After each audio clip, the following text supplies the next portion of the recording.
आप सभी का स्वागत है हमारे खास बुलेटिन अपलोड उत्तराखंड में, जिसमें हम लेकर आते हैं देवभूमि से जुड़ी हर खबर आपके लिए। विधानसभा में बैकडोर भर्ती में गड़बड़ी को लेकर बड़ी खबर सामने आई है। आपको बता दें कि विधानसभा में बड़े पैमाने पर नेताओं के रिश्तेदारों को नौकरी देने के मामले में मुख्यमंत्री धामी ने बड़ा बयान दिया है। सीएम ने साफ कहा है कि मैंने पहले ही विधानसभा अध्यक्ष से जांच का अनुरोध कर गलत तरीके से भर्ती हुए नेताओं के रिश्तेदारों की नियुक्ति को निरस्त करने के लिए कहा है। दूसरी तरफ सूत्रों के हवाले से खबर है कि विधानसभा में नेताओं के रिश्तेदार भर्ती कराने के मामले में जांच कर रही एक्सपर्ट कमेटी ने अपनी रिपोर्ट विधानसभा अध्यक्ष रितु खंडूरी को सौंपती है। क्या कुछ कहा सीएम धामी ने, आइए आपको सुनाते हैं।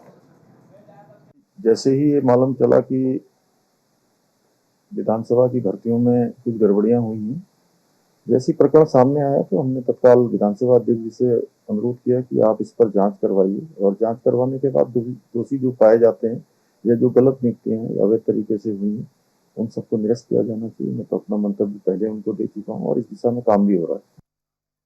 केदारनाथ धाम में पुनर्निर्माण के कार्यों को लेकर प्रधानमंत्री नरेंद्र मोदी के साथ हुई वीडियो कॉन्फ्रेंसिंग को लेकर मुख्यमंत्री धामी ने कहा कि केदारनाथ धाम में पुनर्निर्माण के काम चल रहे हैं और उसको किस प्रकार से तेज किया जा सकता है, कहां पर परिवर्तन किए जा सकते हैं, इन सब विषयों को लेकर प्रधानमंत्री के साथ बातचीत हुई। प्रधानमंत्री के जो सुझाव है उन सुझावों पर अमल करने के लिए अधिकारियों को दिशा निर्देश दिए जा चुके हैं। जल्द ही केदारनाथ धाम की तस्वीर बदली हुई नजर आएगी। मुख्यमंत्री धामी ने कहा कि 2023 तक केदारनाथ धाम में पुनर्निर्माण के सभी कार्य पूरे कर लिए जाएंगे, जिसको लेकर अधिकारियों को दिशा निर्देश दिए जा चुके हैं।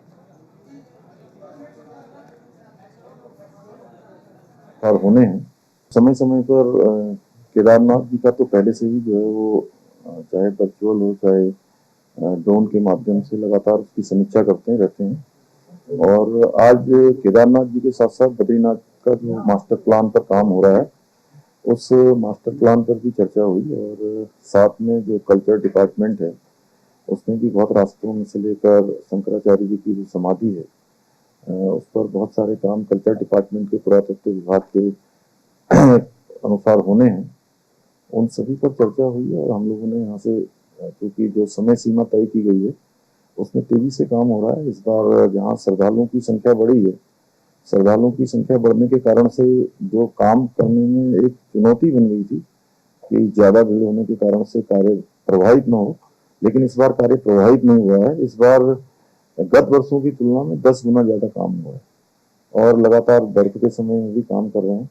और जो इसका हम लोगों ने लक्ष्य लिया है कि दिसंबर 2023 तक संपूर्ण कार्य पूरे कर लिए जाए, हम उस दिशा में स्टेप बाय स्टेप आगे बढ़ रहे हैं।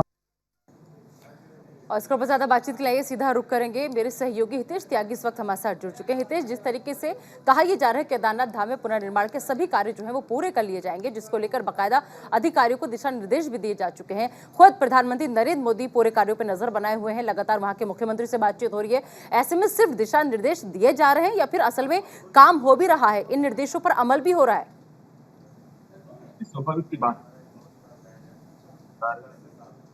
जो मास्टर प्लान है उनका केदारनाथ के पुनर्निर्माण को लेकर उस पर लगातार वह नजर बनाए हुए हैं। और इसमें साफ तौर पर ये भी देखा जा रहा है क्योंकि जिस तरीके से दूसरी जगह पर जिसमें पुनर्निर्माण का कार्य केदारनाथ में चल रहा है वो इस वर्ष पूरे होने की बात यहाँ पर चल रही है, क्योंकि 2023 तक जो इसका प्रोजेक्ट है वो पूरा कर लिया जाएगा। कल मुख्यमंत्री पुष्कर सिंह धामी ने जिस तरह से प्रधानमंत्री नरेंद्र मोदी को केदारनाथ के पुनर्निर्माण की पूरी जानकारी दी थी, कहीं ना कहीं जिस तरीके से लगातार अधिकारियों को निर्देशित भी किया जा रहा है, क्योंकि कहीं ना कहीं इसमें 8 से 10 ऐसे भवन नए निर्माण है जिनका निर्माण यहाँ पर किया जाना है। क्योंकि जिस तरीके से केदारनाथ में श्रद्धालु देश दुनिया से पहुंचते हैं तो कहीं ना कहीं उनके ठहरने की व्यवस्था हो चाहे शौचालय की व्यवस्था, तो ये सारे काम है जिनको लेकर पुनर्निर्माण का कार्य बहुत जल्द पूरा किया जा सकेगा। जी, जिस तरीके से पुनर्निर्माण कार्य को लेकर कहा यह भी जा रहा है कि कुछ कुछ घंटे के ब्रेक के साथ ये पूरा काम किया जा रहा है, ऐसे में कितने समय के लिए ट्रैफिक व्यवस्था रोकी जा रही है, क्या कुछ अपडेट इस बारे में?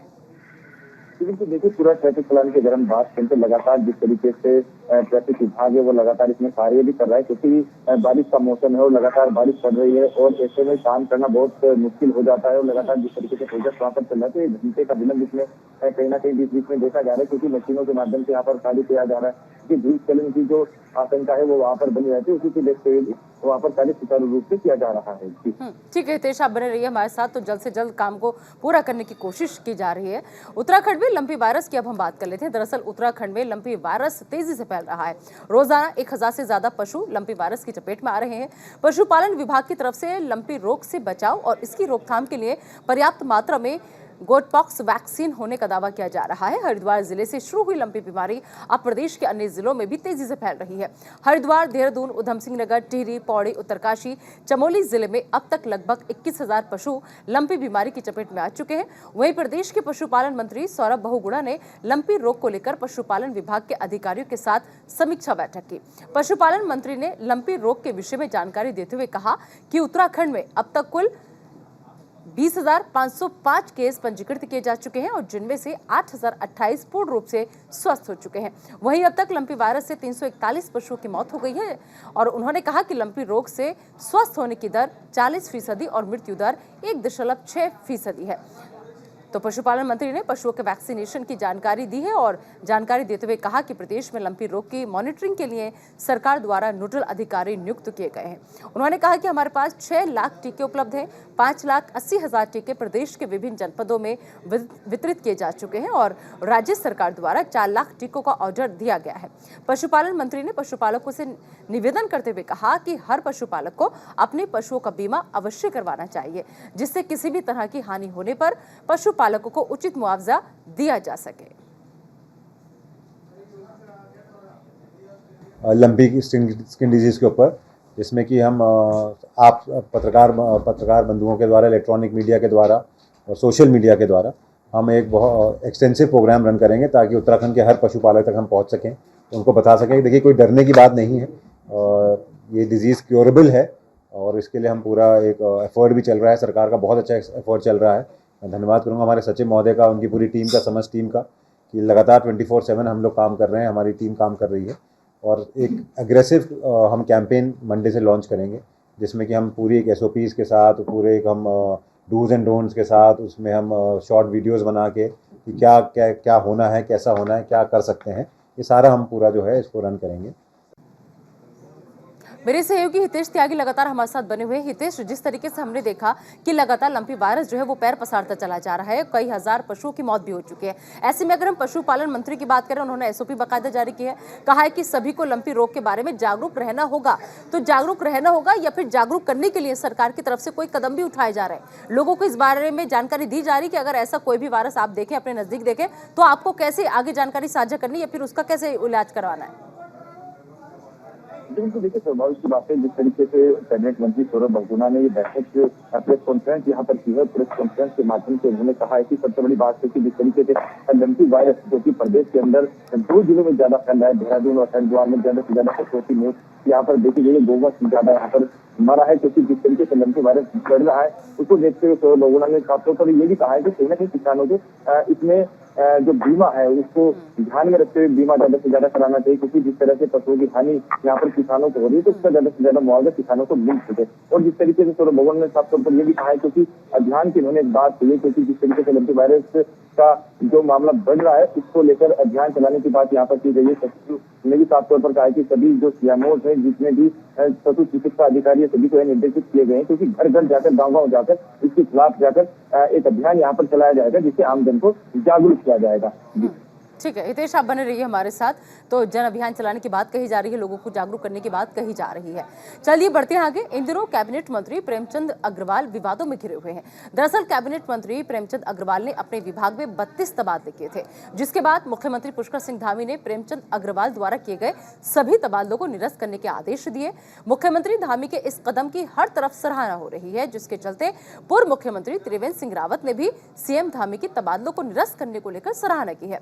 उन्होंने कहा कि मुख्यमंत्री ने बहुत अच्छा कदम उठाया है और मैं इसकी सराहना करता हूं, क्योंकि मिड टाइम में तबादले करना सही नहीं है, जिससे बच्चों की पढ़ाई लिखाई पर भी फर्क पड़ता है। अच्छा कदम उठाया है और कभी भी कोई भी स्थानांतरण होते हैं तो उसके लिए एक समय निर्धारित होता है कि कब तक स्थानांतरण हो सकते हैं। मिड सेशन में ट्रांसफ़र करना, किसी के बच्चे पढ़ रहे हैं, कोई अब उन्होंने वहाँ पर अपना सेटलमेंट किया हुआ है, वहाँ पर वो रह रहे हैं, तो तमाम तरह की दिक्कतें होती हैं। मिड सेशन में विशेषकर जो बच्चों की पढ़ाई है वो प्रभावित होती है।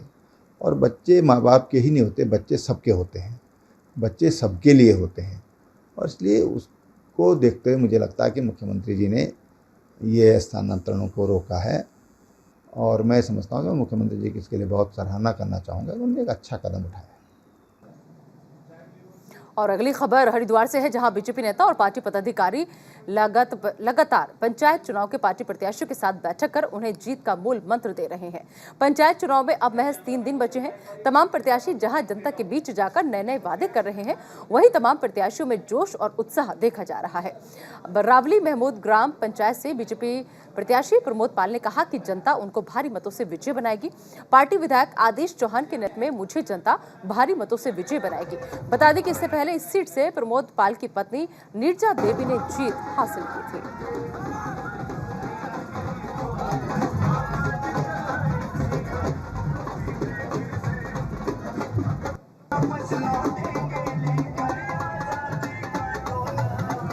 जो चुनाव चल रहा है ये विकास के मुद्दों का चुनाव चल रहा है। जो चुनाव होता है विकास के मुद्दों चुनाव होता है, जनता उसे चुनती है जो विकास कार्य ग्राम पंचायत के अंदर करता है। हमारे ग्राम पंचायत के अंतर्गत आपको पता है पुराने 70 साल में इतना विकास कार्य नहीं हुआ जितना आपकी बार 5 साल के अंदर हुआ है। और जिसके अंतर्गत बीच में 2 साल कोरोना का काल भी रहा है, जिसमें हम लोगों ने घर घर जाकर मदद करने का काम किया ग्राम पंचायत के अंदर। और गाँव के अंदर चाहे उसमें हम सरकारी स्कूलों की बात करें, सरकारी स्कूलों में 3 सरकारी स्कूल हमारे यहाँ, 3 सरकारी स्कूलों के अंतर्गत इंटरलॉकिंग टाइल्स का निर्माण कार्य, सीटों का निर्माण कार्य और बाउंड्री वाला काम और रंग पुताई का काम भी हम लोगों ने कराया। बच्चों के लिए इन्वर्टर की व्यवस्था भी हम लोगों ने कराई है स्कूलों के अंदर। और इस खबर पर ज्यादा बातचीत के लिए मेरे सहयोगी संजय पुंडीर इस वक्त हमारे साथ जुड़ चुके हैं। संजय, सिर्फ महज 3 दिन बचे हैं जब वोट डाले जाएंगे और पंचायत चुनाव होना है। ऐसे में तमाम प्रत्याशी अपने अपनी जीत के दावे भर रहे हैं, लेकिन अगर हम बात करें हरिद्वार की जनता की, तो इस बार वो किन चीजों को अहम मुद्दा बना रही है इस चुनाव में? लेकिन नेता लगातार ही पंचायत चुनाव को लेकर जो प्रत्याशी है वो काफी उत्साहित नजर आ रहे हैं। जैसे जैसे चुनाव की तारीख नजदीक आ रही है वैसे वैसे ही जो प्रत्याशी है पूरी तरह एडी चोटी का जोड़ लगा रहे हैं, क्योंकि हमने देखा है कि किस तरह से चुनाव होते हैं तो उसमें लगातार जो प्रत्याशी होते हैं वो लगातार ही जनता के बीच पहुंचते हैं और तमाम लोग लुभावन वायदे करते हैं। ऐसे में अगर हरिद्वार के ग्राम रावली महमूद की बात की जाए तो यहाँ से जो प्रत्याशी हैं प्रमोद पाल, वो भी लगातार जनता के बीच पहुंचकर बीते दिनों किए गए कार्यों को गिनवा रहे हैं, क्योंकि इस बार जनता यही चाहती है कि विकास उनका अहम मुद्दा रहे। लगातार ही हम जनता के बीच जाते हैं तो वो यही कहते हैं कि सड़क की बात की जाए या शिक्षा की बात की जाए, तमाम जो सुविधाएं हैं वही जनता को मिलनी चाहिए और इसी बार इन मुद्दों को लेकर प्रत्याशी चुना जाएगा। जी निदा। लेकिन जिस तरीके से अगर हम पहले प्रत्याशी की बात करें, इस सीट से प्रमोद पाल की पत्नी नीरजा देवी ने जीत हासिल की थी, तो क्या उन्होंने इलाके में विकास नहीं करवाया या फिर वो लोगों की उम्मीदों पर खरा नहीं उतर पाई? देखिए, बीते दिनों अगर बीते सालों की बात की जाए तो प्रमोद पाल की जो पत्नी है नीरजा, वो इस पंचायत से प्रधान थी। हालांकि विकास कार्यों को लेकर जब हम जनता के बीच पहुंचे हैं तो विकास हुआ है और इन्हीं विकास के चलते इस बार उम्मीद जताई जा रही है कि इस बार दोबारा जो जनता मौका प्रमोद पाल को देना चाहती है। और लगातार ही हरिद्वार के रावली महमूद की बात की जाए या फिर अन्य प्रधान क्षेत्रों की बात की जाए, तमाम जगह जो प्रत्याशी है वो पूरे उत्साहित नजर आ रहे हैं। हालांकि अब 3 दिन शेष बचे हैं तो ऐसे में लगातार ही सभी प्रत्याशी जनता के बीच पहुंचकर दिन रात एक कर जनता को नए नए वादे बता रहे हैं। ठीक है, बिल्कुल संजय, बने रहिए। यही वो वक्त होता है जब जितने लोक लुभावन वादे दावे किए जा सकते हैं जनता से किए जाते हैं। खबर अगली चमोली से है, जहां तहसील दशोली के ग्राम ब्यारा नीचबुला में मल्टी स्पेशलिटी निःशुल्क स्वास्थ्य शिविर लगाकर 828 से ज्यादा लोगों को मेडिकल सुविधाएं दी गई। इस हेल्थ कैंप में जनरल सर्जन, ऑर्थो सर्जन, स्त्री और बाल रोग विशेषज्ञ, ENT सर्जन मौजूद रहे। वहीं अलग अलग गैर संचारी रोगों की स्क्रीनिंग की गई। स्वास्थ्य शिविर में दूरस्थ गाँव से क्षेत्र से गौड़ा, निजबुला और अन्य ग्रामों से 882 से भी ज्यादा लोगों ने हेल्थ कैंप में स्वास्थ्य सुविधाओं का लाभ उठाया। इस दौरान विशेषज्ञ चिकित्सकों ने 2 मानसिक रोगियों की जांच की और 12 दिव्यांगजनों को विशिष्ट पहचान प्रमाण पत्र UDID कार्ड बनाए गए। चमोली में स्वास्थ्य शिविर का आयोजन किया गया और तहसील दशोली में यह हेल्थ कैंप लगाया गया था। हेल्थ कैंप में दूर दूर से सैकड़ों लोग पहुंचे और कैंप में कई रोगों के अलग अलग सर्जन मौजूद रहे।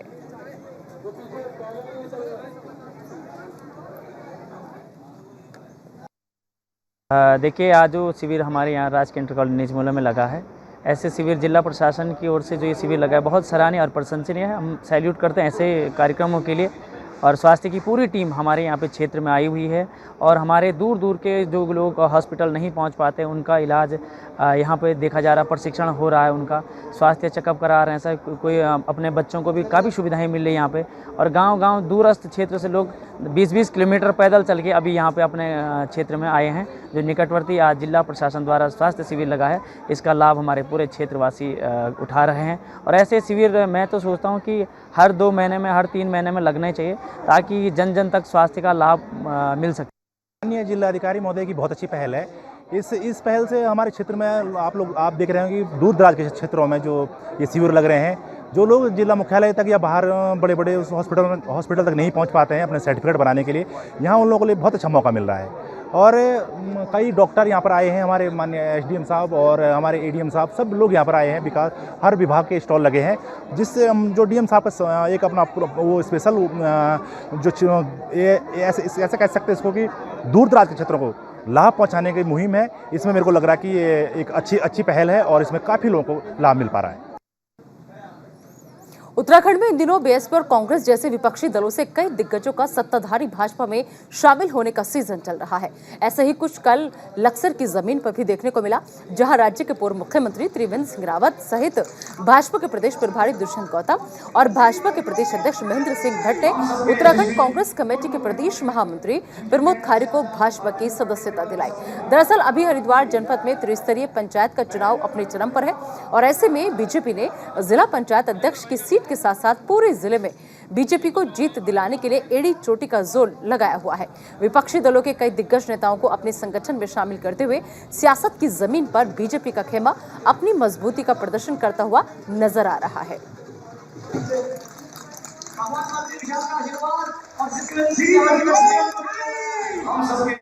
कल मेरी प्रेस कॉन्फ्रेंस थी, वहाँ मैंने और जिस तरह से कांग्रेस पार्टी के अंदर वरिष्ठ कार्यकर्ताओं को, नेताओं को जिस तरह से अवॉइड किया जा रहा है, लगातार नेगलेक्ट किया जा रहा है, मैंने मन जब मेरा पूरा जिस तरह से मुझे अपमानित किया जा रहा था, तो मैंने उसी क्रम को देखते हुए मैंने पार्टी से इस्तीफा देना ही। मैं पार्टी में किसी शर्त पे नहीं है। अब जिस तरह से भाजपा के अंदर जिस तरह से युवाओं को एक सम्मान मिल रहा है और जिस तरह से आदरणीय नरेंद्र मोदी जी जिस तरह से युवाओं को आगे बढ़ाने का काम कर रहे हैं, तो मुझे लगता है कि भाजपा के अंदर हम लोगों को भी एक सम्मान मिलेगा। और हम लोग किसी लालच से नहीं है, किसी पद के लिए नहीं है। पार्टी के हम कार्यकर्ता है, पार्टी के काम करते हैं। और चलिए आगे बढ़ते हैं और अब बात कर लेते हैं राजधानी देहरादून और आसपास के इलाकों में हो रही तेज हवाओं के साथ मूसलाधार बारिश की। दरअसल बारिश से जनजीवन पूरी तरह से अस्त व्यस्त हो गया है। राजधानी की सड़कों के साथ ही चौराहों पर जबरदस्त जलभराव से लोगों को भारी मुसीबतों का सामना करना पड़ा। इस दौरान कई जगह सड़क जाम की स्थिति बनी रही। उधर शाम से फिर मूसलाधार बारिश का जो दौर शुरू हुआ वो आज सुबह तक जारी रहा। आपको बता दें कि शिमला बाईपास, महाराजा अग्रसेन चौक, दर्शन लाल चौक, दिलाराम चौक, ISBT तिराहा समेत कई चौराहों पर लोगों को आने जाने में भारी दिक्कतों का सामना करना पड़ रहा है। मूसलाधार बारिश का दौर 2 घंटे बाद थमा और जल निकासी के बाद फिर से यातायात बहाल हुआ, जिसके बाद लोगों ने राहत की सांस ली। बारिश के दौरान कई चौराहों पर तैनात पुलिसकर्मी यातायात बहाल कराने को लेकर जूझते नजर आए। बड़ी बात यह है कि स्मार्ट सिटी के अधूरे कार्यों ने इन दिनों लोगों की मुसीबतें बढ़ा रखी हैं। उस पर भारी बारिश के बाद की स्थितियों ने और ज्यादा सड़कों की गंभीर स्थिति बना दी। उत्तराखंड के पहाड़ी क्षेत्र हैं, उसमें अगर बात करें तो ये जो बारिश की एक्टिविटी है अनेक जगहों तक में हल्की से मध्यम बारिश हुआ भी अगले 5 दिन चलती रहेगी। इसके साथ अगर मैदानी क्षेत्रों की बात करें उत्तराखंड के, तो वहाँ पर आप देखेंगे कि जो कुछ जगहों में हल्की मध्यम बारिश वहाँ पर भी मिलेगी। जहाँ तक भारी बारिश का सवाल है तो उसमें आप ये कह सकते हैं कि जो हमारा कुमाऊँ क्षेत्र है उसके जो पहाड़ी जनपदों में एकाधुका स्थानों में, खासकर आपका बागेश्वर है, पिथौरागढ़ है, नैनीताल, चंपावत है, तो इन डिस्ट्रिक्ट्स में संभावना है कि एकाधुका जगहों में अगले 3-4 दिन में आप देखें कहीं कहीं पर हैवी रेन्स उनमें मिलने की संभावना है। उधर हरिद्वार में भी आफत की बारिश हो रही है। लगातार हो रही मूसलाधार बारिश ने लोगों का जीना मुहाल कर रखा है। स्कूल, आंगनबाड़ी सब बंद है। बाजारें और दुकानें भी मुश्किल से खुल रही हैं। वहीं ग्राम रावली महदूद में भारी बारिश ने विकास कार्यों की पोल खोल दी है। व्यवस्थाओं पर सवाल उठ रहे हैं। रावली महदूद में हुई भारी बारिश में कई लोग और वाहन फंसे रहे। सोशल मीडिया पर लोगों के बहने की तस्वीरें वायरल हो रही हैं। गांव की सड़कें नदियों और तालाब में तब्दील हो चुकी है।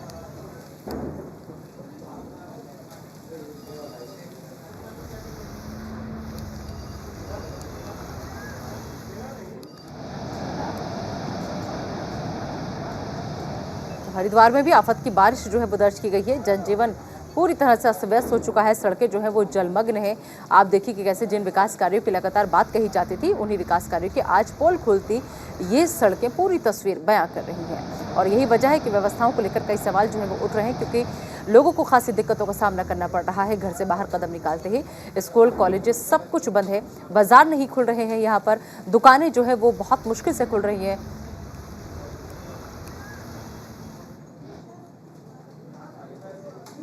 हरिद्वार से एक और बड़ी खबर का रुख कर लेते हैं। आपको बता दें कि पर्वतीय जिलों में मूसलाधार बारिश का असर देखने को मिला है। मैदानी इलाकों में इसका असर साफ दिख रहा है, क्योंकि बारिश की वजह से गंगा का जलस्तर जो है वो बढ़ चुका है। पर्वतीय जिलों में मूसलाधार बारिश जो है वो हो रही है और बारिश का असर अब मैदानी इलाकों में भी दिखने लगा है, क्योंकि आपको बता दें कि बारिश की वजह से गंगा का जलस्तर जो है वो बढ़ गया है। हरिद्वार में गंगा खतरे के निशान को पार कर गई है। अहम खबर इस वक्त की, जो गंगा है हरिद्वार में वो खतरे के निशान को पार कर चुकी है। हरिद्वार में गंगा का अलर्ट लेवल जो है वो 293 मीटर है, लेकिन अभी गंगा 294 मीटर के लेवल पर बह रही है। प्रशासन ने फिलहाल लोगों से सावधानी बरतने की अपील की है, सावधानी बरतने को कहा है। प्रशासन और यूपी सिंचाई विभाग इस बढ़ते लेवल पर नजर लगातार बनाए हुए है।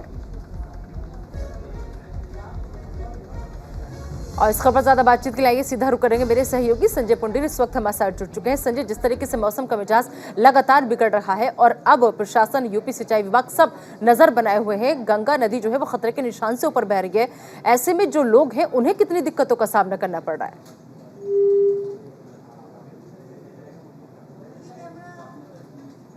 संजय, क्या आप तक मेरी आवाज पहुंच पा रही है?